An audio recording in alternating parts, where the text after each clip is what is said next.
Bonjour et bienvenue dans Des régimes et moi, la première émission où nos invités parlent sans complexe de poids, de régime et d'alimentation. Cette semaine, nous sommes en compagnie de l'écrivain Bernard Werber. Hier, nous avons parlé de régime et aujourd'hui, nous allons tout savoir sur ses petites habitudes alimentaires. Bernard, bonjour. Bonjour. Comment allez-vous aujourd'hui? Très bien. Parfait. Donc, vous êtes l'un des auteurs français actuels les plus lus à travers la planète, que vous êtes lu dans plus de 30 pays, mais vous êtes aussi réalisateur, vous êtes auteur de théâtre, de bande dessinée également, et j'ai appris que vous étiez également peintre à vos heures perdues, c'est vrai? C'est un hobby, hein. J'ai aucune prétention dans ce domaine-là. C'est une manière de visualiser des images qui peuvent me servir par exemple pour les romans plutôt. Donc vous peignez un univers en quelque Voilà. sorte. Bien, alors que mange un homme aussi occupé que vous? Comment faites-vous pour nourrir ce cerveau boulimique d'informations? Des régimes et moi vous propose donc de pouvoir découvrir vos paniers de courses. Bernard, dites-moi, est-ce que vous mangez des insectes? Non, on m'en a souvent proposé et surtout pas. On m'a proposé quand j'étais en Afrique, ensuite on m'a proposé ici en France parce qu'il y a un type qui lançait la mode de manger des insectes, soi-disant que c'était un retour à notre vie primitive. Non, je ne mange pas d'insectes. Et ça ne me semble pas un aliment souhaitable, sauf si vraiment on meurt de faim, mais si on a le choix, j'évite. Il y a certains insectes qui sont remplis de protéines, donc... Je me doute qu'il y a plein de choses remplies de protéines que je n'ai pas envie du tout de manger. Bon, alors revenons un petit peu dans votre quartier, dans votre univers. Donc, c'est vous qui faites les courses? Alors, en fait, 80% de mon alimentation vient du restaurant et 20% c'est le week-end où je fais les courses. Et quand je fais les courses, en général, je vais dans un magasin bio parce que je fais attention à ce qu'il y ait le moins possible d'insecticides et de pesticides. Vraiment, c'est les magasins spécialisés qui vous intéressent? Oui. Et quand vous achetez le poisson, viande... viande, non. Non. Si, il y a viande Alors, blanche. j'achète des fruits frais, des légumes frais, mais j'achèterai pas de viande ni de poisson. Pour moi, la viande et le poisson, c'est plutôt des aliments que je vais manger au restaurant. Mais le restaurant, c'est quand même 80% de mon alimentation. Par contre, je choisis mes restaurants pour être sûr que la nourriture y est bonne. Ouais. Donc, il y a des aliments Bio. à l'origine qui soient frais. J'ai notamment un restaurant que j'ai découvert depuis 3 mois qui sert de la nourriture bio et j'y vais manger, ça devient ma cantine, mais c'est très récent. Et je vois les aliments qui arrivent le matin. Et ils préparent les plats en direct, donc il n'y a pas de congelé, il n'y a pas de surgelé. Et une fois qu'ils ont terminé leur stock, il n'y en a plus. Donc ils préparent vraiment la nourriture pour le jour même et c'est que des produits frais. J'aime bien cette idée-là. Mais chez vous, alors, pour le week-end, chez moi, d'abord, j'essaie de manger le moins possible. Toujours cette idée, je ne fais pas de diète, mais quand même, j'essaie de réduire tout ce qui peut me faire des sucres. Alors, des pommes.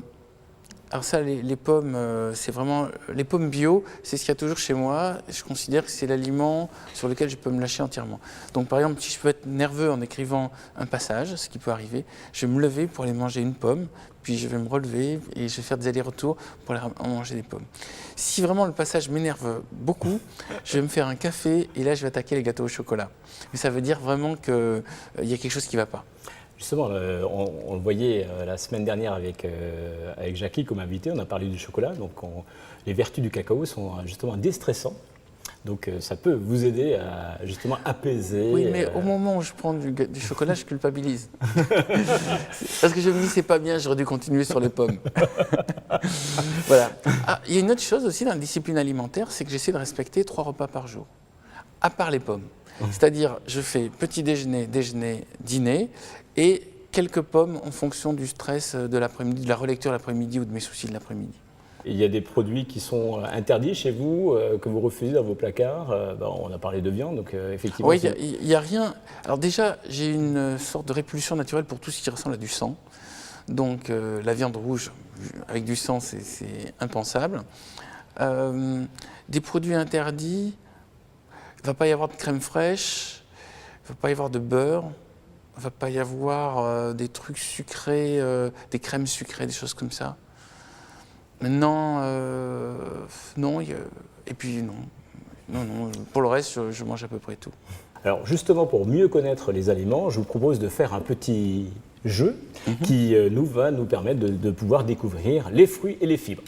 Très bien.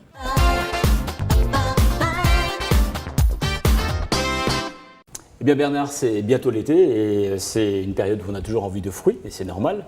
Mais comment faire pour savoir quels sont les fruits les plus bénéfiques pour la santé? C'est ce que nous allons découvrir maintenant.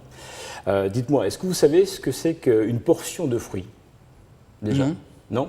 Enfin, je dirais, pour moi, un fruit est une portion de fruits.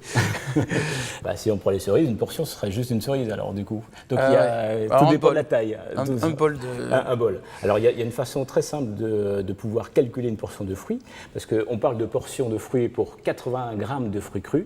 On peut aussi inclure de temps en temps une compote sans sucre ajouté ou du pur jus de fruits. Mais pour savoir ce que représente 80 grammes, c'est facile, ça fait environ l'équivalent d'un point en taille. Et par exemple, donc 6 fraises, une banane, une tranche de pastèque, 7 cerises, une petite poire. Justement, quel est votre fruit préféré? Non pas de la sélection, mais de façon globale. De la sélection, c'est les poires. C'est les poires. Et sinon les pommes. Mais les pommes, oui. Voilà. Les pommes, parce que j'ai l'impression... En fait, je crois que j'étais influencé par cette phrase « Eat an apple a day keeps the doctor away ». Je crois qu'on me l'a sorti une fois quand j'étais petit. Vous savez, une seule phrase peut vous marquer au fer rouge et vous la gardez dans tout Donc vous êtes conditionné au niveau des pommes. Je suis conditionné au niveau des pommes, voilà. Eh bien Bernard, nous allons faire un petit test. Donc d'après vous, nous avons ici un certain nombre de fruits. Il va falloir sélectionner ceux qui contiennent le plus de fibres et ceux qui contiennent le moins de sucre. Donc nous avons ici, d'une part, une banane, une orange, des cerises, la pastèque, des fraises, des poires et également des framboises. Alors je fais une première sélection. Oui. Alors pour moi, le plus de fibres, c'est la banane, après la poire, la pastèque et après framboise, fraise, cerise et orange. Ça, c'est pour les fibres. Pour le sucre, le moins de sucre, je mettrai la banane, après la cerise, après la pastèque, les fraises, les framboises et en dernier la poire. Et maintenant pour le meilleur rapport pour le meilleur rapport fibre-sucre, donc le plus de fibres et le moins de sucre. Framboise, fraise, cerise. Et après pastèque, c'est les rouges là. Les rouges, très bien. Donc, en termes de réponse, pour les fruits qui sont les moins sucrés et qui apportent le plus de fibres, nous avons donc les 100 grammes de framboise, donc là, vous avez bon. Nous avons une poire qui répond aux 2 critères. Nous avons l'orange qui, tous ces 3 éléments-là, apportent 4 grammes de fibres et moins de 100 kilocalories pour une bonne portion. Donc, les fraises et les framboises sont différentes? Moi, j'aurais cru que c'est presque pareil. Oui, mais sauf qu'il y a moins de fibres au niveau des fraises, tout simplement. Et donc, il y a plus de fibres dans les framboises. Dans l'orange que dans la fraise. Voilà. Donc, pour les 3 critères, on va les mettre d'un côté. Ce sera plus simple.